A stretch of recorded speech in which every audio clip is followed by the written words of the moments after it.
சுதந்திர போராட்டத்துக்கும் சங்கிகளுக்கும் என்ன சம்பந்தம் அப்படிங்கறத பார்த்தா இந்த இருக்காரு பாருங்க, RSS பவுண்டர் ஹெட்கேவர்.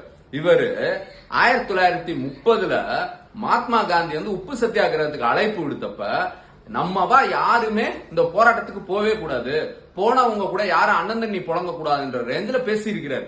இந்த ஹெட்கேவர் எப்படியாப்பட்ட ஆளுங்கிறத இந்த கோல்வால்கர் இவர் வந்து எழுதியிருக்கிறார். என்னன்னா 1930 RSS கூட்டம் நடக்கும்போது அந்த கூட்டத்துல கலந்துகிட்ட ஒருத்தர் வந்து ஹெட்கேவர்ட்ட வந்து கேட்டாரு, இந்த மாதிரி நான் சுதந்திர போராட்டத்துல கலந்துக்கலான் இருக்கேன் அப்படின்னு சொன்னோன்னா ஹெட்கேவர் வந்து, டேய் நீ போய் அதுல கலந்துகிட்டேன்னா உன் குடும்பத்தை யாரு பாப்பா அப்படின்னு சொல்லி அவர்கிட்ட கேட்டாரு.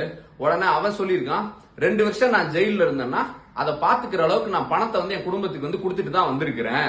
ஃபைன் எது கட்ட சொன்னாங்கன்னா கூட அதுக்கு நான் வந்து சேர்த்து தான் பணம் கொடுத்திருக்கிறேன் அப்படின்னு வந்து அந்த ஆள் சொல்லியிருக்காரு. உடனே இந்த ஹெட்கேவர் என்ன சொல்லியிருக்காருன்னா, அவ்வளவு பணம் வச்சிருந்தேன்னா அப்ப அதை கொண்டு வந்து சங்கத்துல கட்டிட்டு சங்க வேலை பாரியா அப்படின்னு சொல்லியிருக்கிறார். இதை கேட்டவொன்னு அந்த ஆள் தலதெறிக்க ஓடி இருக்கிறான்னு வச்சுக்கோங்க. அதுக்கப்புறம் RSS ஓட ஆர்கனைசர் அதிகாரப்பூர்வ பத்திரிகை, இந்த பத்திரிகை வந்து ஆகஸ்ட் 14, 1947 என்ன எழுதுச்சுன்னா, தேசிய கொடியை யாருமே மதிக்கவே கூடாது. தேசிய கொடியில 3 கலர் இருக்கு. 3ங்கிறது வந்து பாத்தீங்கன்னா சாத்தானோட நம்பரு, ஈவில் நம்பரு. அதனால இது வந்து நாட்டுக்கே பெரும் கேடு விளைவிக்கும்னு தேசிய கொடியை அவமதிச்சது ஆர்கனைசர்ங்கிற பத்திரிகை. அடுத்து இந்த இவர் பாருங்க, இவர் தெரியுதா, நம்ம வடிவேல் சொல்லுவார்ல தீப்பொறி திருமுகம் அப்படின்னு சொல்லிட்டு, இவரோட பேர் வந்து விநாயக் தாமோதர் சவர்கர். ஆனா பேருக்கு முன்னாடி வீர்னு சொருகிக்கிட்டாரு. ஆனா ஆள் எப்படி தெரியுமா, வெள்ளக்காரன்ட்ட மண்டிட்டு 8 தடவை மன்னிப்பு கடிதம் கொடுத்த ஒரு ஆள்னு வச்சுக்கோங்களேன். அந்த அளவுக்கு ஒரு டம்மி பீஸ். ஆனா இவங்க வந்து பார்த்தா அதை காந்தி ரேஞ்சுக்கு பில்டப் கொடுத்துட்டு இருக்காங்க.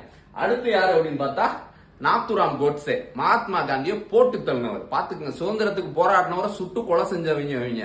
அதுக்கு அடுத்து தீனதயாள் உபாத்தியாய, சியாமா பிரசாத் முகர்ஜி, இப்படி யாருமே சுதந்திரத்துக்கு எதுவுமே செய்யல.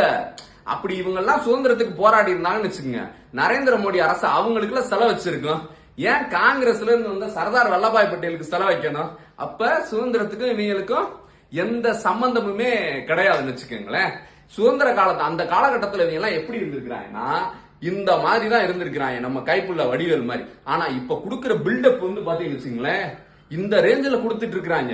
இன்னும் சொல்லணும்னா நம்ம சந்தானம் வந்து ஒரு படத்துல சொல்லுவார்ல, அதாவது புஜ்ஜி பாபு எவ்வளவு நல்லவர் தெரியுமா, அதாவது ஒரு தடவை எனக்கு வந்து விக்கல் கண்டினியூஸா வந்துருச்சு, புஜ்ஜி பாபு தான் வந்து ரேப் பண்ணி விக்கலே நிறுத்தினார் தெரியுமா அப்படின்னு சந்தானம் சொல்லுவார் பாருங்க. அந்த கதை தான் சங்கிகளோட சுதந்திர போராட்ட வரலாறு கதை. சரிங்களா?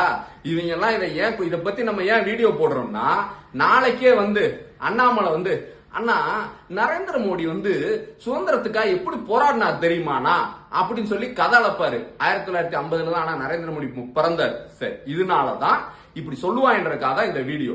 நன்றி.